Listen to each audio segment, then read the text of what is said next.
Assalamualaikum warahmatullahi wabarakatuh.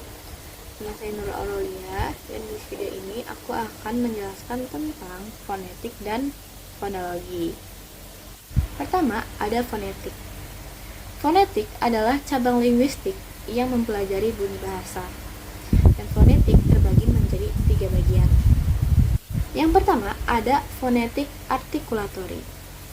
Fonetik artikulatori mempelajari bagaimana bunyi dihasilkan oleh alat ucap.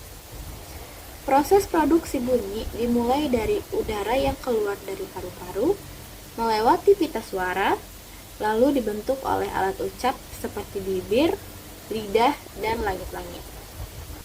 Dan yang kedua ada fonetik akustik. Nah, fonetik akustik ini mempelajari sifat fisik bunyi. Gelombang suara memiliki sifat seperti frekuensi, amplitudo, dan durasi. Analisis spektrogram digunakan untuk melihat komponen frekuensi bunyi sepanjang waktu. Dan yang ketiga ada fonetik auditori. Nah, fonetik auditori ini mempelajari bagaimana manusia mendengar dan memproses bunyi. Proses mendengar dimulai ketika gelombang suara ditangkap oleh telinga, diubah menjadi sinyal listrik di koklea, lalu diproses oleh otak. Perbedaan fonetik auditori dan fonetik artikulatori adalah fonetik auditori berfokus pada pendengaran dan persepsi bunyi, sedangkan fonetik artikulatori berfokus pada produksi bunyi. Transcript fonetik.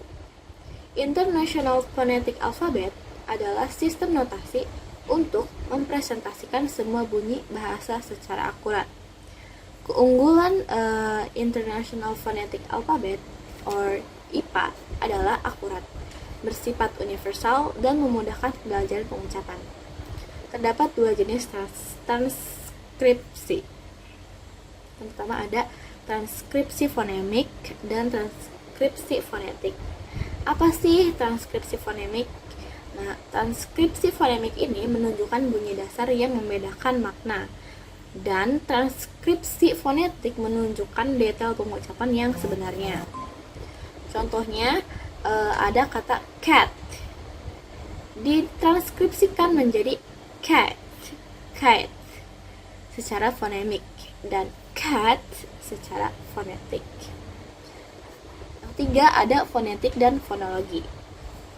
Fonetik mempelajari aspek fisik bunyi, sedangkan fonologi mempelajari sistem dan pola bunyi dalam bahasa.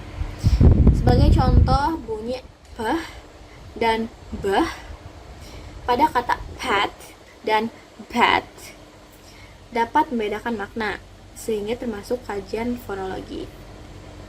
Pita suara terletak di laring dan berfungsi mengontrol aliran udara serta menghasilkan suara. Ketegangan pita suara mempengaruhi tinggi rendahnya nada suara. Fonem adalah satuan bunyi terkecil yang dapat membedakan makna. Sedangkan alofon adalah variasi bunyi yang tidak mengubah makna. Dalam teknologi, fonetik akustik digunakan pada sistem pengenalan suara seperti Google atau menganalisis gelombang suara. Kesimpulannya, fonetik dan fonologi membantu kita memahami bagaimana bunyi bahasa dihasilkan, didengar, dan digunakan. Dan mungkin segitu aja penjelasan dari saya. Terima kasih sudah menonton. Wassalamualaikum warahmatullahi wabarakatuh.